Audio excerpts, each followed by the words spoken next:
নমস্কার, আমি বৃষ্টি। কেমন আছো সবাই? আশা করছি সবাই অনেক ভালো আছো, সুস্থ আছো। আগের দিন কিন্তু রাতে ও তো এসছিল, তো সেটা তো তোমাদের সঙ্গে শেয়ার করেছি।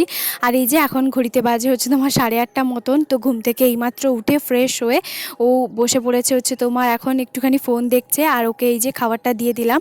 বাবা কিন্তু সকালবেলা হচ্ছে পরোটা নিয়ে এসেছিলো, তো পেটাই পরোটা কিন্তু খেতে ও কেন আমি কেন বাড়ির সবাই ভীষণ পরিমাণে ভালোবাসি।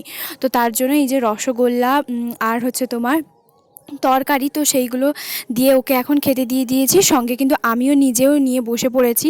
আর বাবা যে সকালবেলা বাজারগুলো নিয়ে এসেছিলো সেগুলো এখন মা এক সাইড করে সমস্ত কিছু বের করে গুছিয়ে সুন্দর করে হচ্ছে তোমার রাখছে। তো কারণ যেহেতু ও না আজকে যাবে ওর মামার বাড়িতে, তো মামার বাড়ি কেন যাবে না যাবে সেটা তো সবটাই শেয়ার করব। আর এই যে কুমড়ো ফুলগুলো না এত ভালো লাগে, মা কিন্তু এইগুলো বললো যে কালকে বড়া করব, না হলে চচ্চড়ি করব। চচ্চড়ি খেতে তো আমার জাস্ট দারুণ লাগে, তবে বড়াটা কোনো দিনও খাইনি। তো মা বললো যে বানিয়ে খাওয়াবো, দিলে খাবি। তো যাই হোক, এখানে দেখো শাশুড়ি আর জামাইয়ের মধ্যে কী কথা হচ্ছিল একটু শুনে নাও।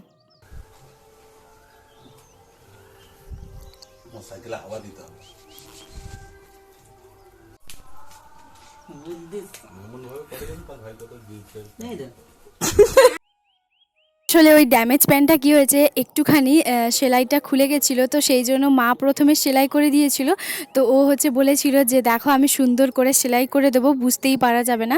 তো তার জন্যই হচ্ছে ও সেলাইটা করেছে। আর বলছে দেখো কোন দিক থেকে হচ্ছে দেখা যাচ্ছে সেটাই আমাকে বলো। তো যাই হোক, এইভাবে বেট করেছিল। আর দুপুরবেলা খাওয়া দাওয়া করার পরে এখন কিন্তু বিকেলবেলা ও কিন্তু 2 ঘন্টার জন্য গেছিলো মামার শ্বশুরের বাড়ি, মানে আমার মামার শ্বশুরের বাড়ি। তো ওর মামার বাড়ি গেছিলো, কারণ ওখানে হচ্ছে প্রসাদ হচ্ছে, মানে আজকে 4-5 দিন ধরে পুজো হচ্ছে নানান ধরনের। তো তারপরেই হচ্ছে ওখান থেকে ঠাকুরের যে প্রসাদ বলে, তো সেইগুলোই হচ্ছে নিয়ে এসেছিলো। আমি বাবা সবাই মিলে খেয়েছিলাম। আর এই যে ও কিন্তু চলে এসেছে 3টে 3:30-র সময়। তো তারপরে ও এখানে বসছে, সবাই মিলে এখন গল্প করছি, কথা বলছি, এই করছি। আর বাবা তার ফাঁকে কিন্তু ফুচকা নিয়ে চলে এসছে। তার কারণ হচ্ছে ও কিন্তু ফুচকা খেতে ভীষণ পরিমাণে ভালোবাসে। তো তার জন্যই বাবা সন্ধেবেলা ওর জন্য ফুচকা নিয়ে এসছে। তো আমি, বাবা আর ও 3জন মিলে এখন ফুচকা খাবো। মা বললো যে আমি টক এত রাতে আর খাবো না। তো যাই হোক, সেই জন্য আমি এখন দোকানদার হয়ে গেছি।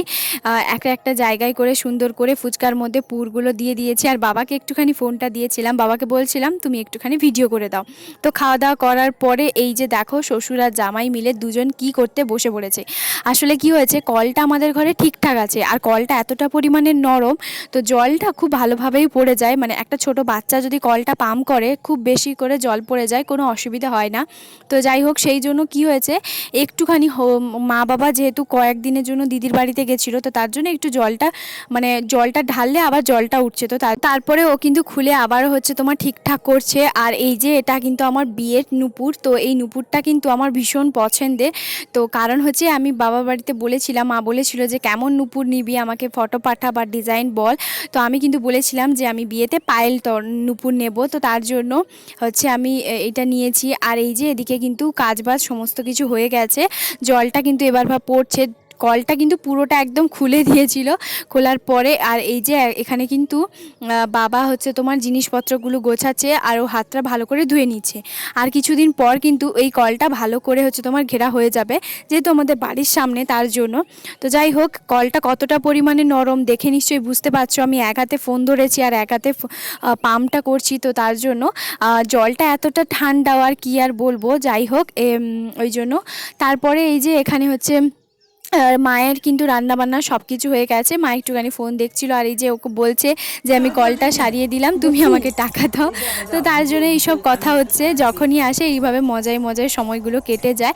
তো তারপরে ও বলছে যে দেখি যে দেখো যে জলটা পড়ছে কিনা। তো এই যে এখন হচ্ছে পাম্পটা চালিয়ে দেওয়ার পর কিন্তু জলটা ভালোভাবেই পড়ছে। পাকুড় থেকে মিস্ত্রি নিয়ে আসা হয়েছে। গুড, পাকুড় থেকে মিস্ত্রি নিয়ে আসা হয়েছে। জুগাড় তারপর এই আজকে যে খেতে দেবো, হ্যাঁ তারপর মাংস ভাত দিব, তো মাংস রুটি দিব, মাংস রুটি দিব। যাই হোক এইসব কথা হাসাহাসি এইসবই হচ্ছিল। আর বাবা কিন্তু মাংস নিয়ে এসেছিল, তো এই যে মা কিন্তু রান্না করে ফেলেছে। যতই নিজে রান্না করি না কেন, মায়ের হাতে যে কোনো রান্না আমার জাস্ট দারুণ লাগে। গন্ধটা এতটা সুন্দর এসেছিল, মনে হচ্ছিল যেন এক্ষুনি খেয়ে ফেলি। তো কষানোটা আর একটুখানি বাকি ছিল। আর এখন বাজে হচ্ছে তোমার ঘড়িতে মাত্র 8টা বাজে। তো খাওয়া দাওয়া করবো। আর কালকে কিন্তু আমরা একটা জায়গায় যাব, কোথায় যাব না যাব সেটা তো কালকের ব্লগে অবশ্যই দেখতে পাবে। তো যাই হোক, মা কিন্তু কিছু স্যালাড করেছে আর কিন্তু রুটি, কারণ ও বললো যে ভাত খাবো না, রুটি খাবো। তো রুটি আর চিকেন কষা হয়েছে, আর সঙ্গে কিন্তু স্যালাড আছে, কারণ ও স্যালাড দিয়ে হচ্ছে তোমার রুটি খেতে ভীষণ পছন্দ করে। তো যাই হোক, 3জন মিলে এখানে খেতে বসে পড়েছি আর মা সবাইকে দিচ্ছিল। তরকারিটা জাস্ট এতটা সুন্দর হয়েছিল, ও বলছে সেটা ভীষণ সুন্দর। আর দেখবে রুটি আর চিকেন কষা খেতে কিন্তু বেশ ভালোই লাগে। তো যাই হোক, সবাই মিলে এই যে খেতে বসে পড়েছি। তাহলে চলো বন্ধুরা, আজকের ভিডিওটা এখানেই শেষ করছি। কেমন লাগলো প্লিজ একটা কমেন্ট করে জানাতে একদম ভুলবে না। দেখা হবে আবার একটা নতুন ব্লগে। সবাই খুব ভালো থাকবে, সুস্থ থাকবে। আর যারা আমার চ্যানেলে নতুন তারা প্লিজ চ্যানেলটাকে সাবস্ক্রাইব করে দিও, প্লিজ প্লিজ। আর যারা এখনও পর্যন্ত ভিডিওতে একটাও লাইক করোনি, প্লিজ একটা লাইক করে দিতে একদম ভুলবে না। তাহলে চলো সবাইকে আজকের মতন টাটা। সবাই খুব ভালো থাকবে, সুস্থ থাকবে। দেখা হবে নতুন আরও একটা